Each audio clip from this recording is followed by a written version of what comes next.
بہت بڑی بدقسمتی کی بات یہ ہے کہ آج ہم نے علم کو دو حصوں میں تقسیم کر دیا، یہ علوم دنیا ہے اور یہ علوم آخرت ہے۔ جہاں احادیث پاک کے ذخیرے میں طہارت کا بیان ہے، نماز کا بیان ہے، روزے کا بیان ہے، حج کا بیان ہے، کیا اسی احادیث پاک کے ذخیرے میں کتاب الطب والرقیٰ نہیں ہے؟ میڈیکل کا باب نہیں ہے؟ اللہ کے حبیب پاک جناب محمد رسول اللہ صلی اللہ علیہ وسلم کی تعلیمات کے اندر کیا کسی باب میں، کسی شعبے میں آپ نے کوئی کمی رکھی اور یہ کہا کہ آپ یہ چیز یہودیوں سے سیکھو، انگریزوں سے سیکھو، غیروں سے سیکھو؟ حضرات، قیامت تک آنے والی بیماریاں وہ روحانی ہوں یا جسمانی ہوں، وہ مردوں کی ہو، وہ عورتوں کی ہو، وہ بچوں کی ہو، وہ نظر آنے والی ہو، وہ نظر نہ آنے والی ہو، تمام امراض کا علاج اللہ تبارک تعالیٰ نے کلام پاک کے اندر رکھ دیا ہے اور احادیث پاک کے ذخیرے میں رکھ دیا ہے۔ اللہ تبارک تعالیٰ عالم الغیب والشہادہ ہیں، اللہ کو معلوم ہے کب کون سی بیماری پیدا ہونے والی ہے، کب کون کیا کرنے والا ہے۔ ہر زمانے میں مخصوص قسم کے فتنے سر اٹھاتے ہیں۔ اس وقت حضرات پوری دنیا میں مسلمانوں پر جو سایہ منڈلا رہا ہے اور مسلمان جس مرض کا شکار ہیں وہ یہ نہیں کہ فائنانشیل روپیوں اور پیسوں کے اعتبار سے، مالیات کے اعتبار سے مسلمان کمزور ہے، یہ نہیں ایجوکیشن میں پیچھے ہے، یہ نہیں کہ سیاسیات کے اندر اس کا شعور نہیں ہے۔ حضرات،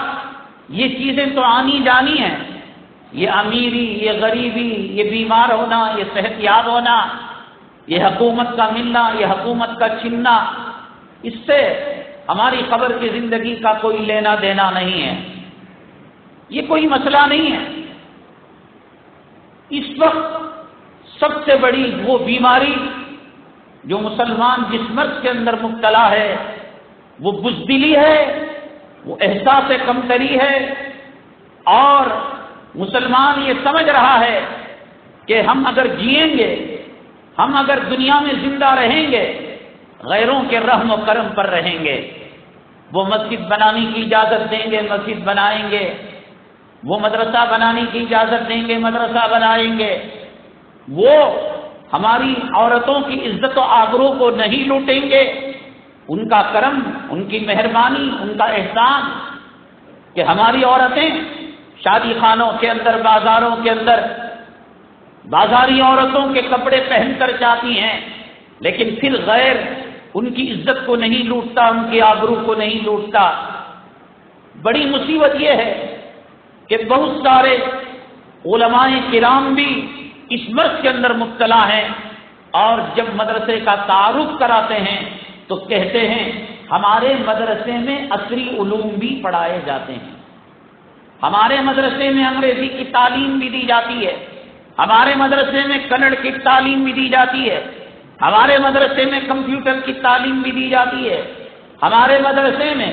بچہ عالم ہونے کے ساتھ، حافظ ہونے کے ساتھ عصری تعلیم کی ڈگری بھی حاصل کرتا ہے۔ کہ اگر یہ بات اس لیے کہتے ہیں کہ تعلیم کا حاصل کرنا، زبانوں کا سیکھنا ذریعہ تبلیغ ہے، کہ غیر قوموں کے اندر جا کر انگریزی کے ذریعے سے کلام پاک کی نشر و اشاعت کریں گے، رسول اللہ صلی اللہ علیہ وسلم کی تعلیمات کو پھیلائیں گے، اسلام کے پیغام کو پھیلائیں گے، اور اللہ تعالیٰ کی نشانیوں میں سے زبان ایک نشانی ہے، وَمِنْ آيَاتِهِ اخْتِلَافُ أَلْسِنَتِكُمْ وَأَلْوَانِكُمْ، تو کوئی بات نہیں، لیکن اس احساس کے ساتھ کہ بچہ جب تک انگریزی نہیں سیکھتا، تامل نہیں سیکھتا، ملیالم، کنڑ اور تیلگو نہیں سیکھتا، عصری تعلیم کی ڈگری حاصل نہیں کرتا،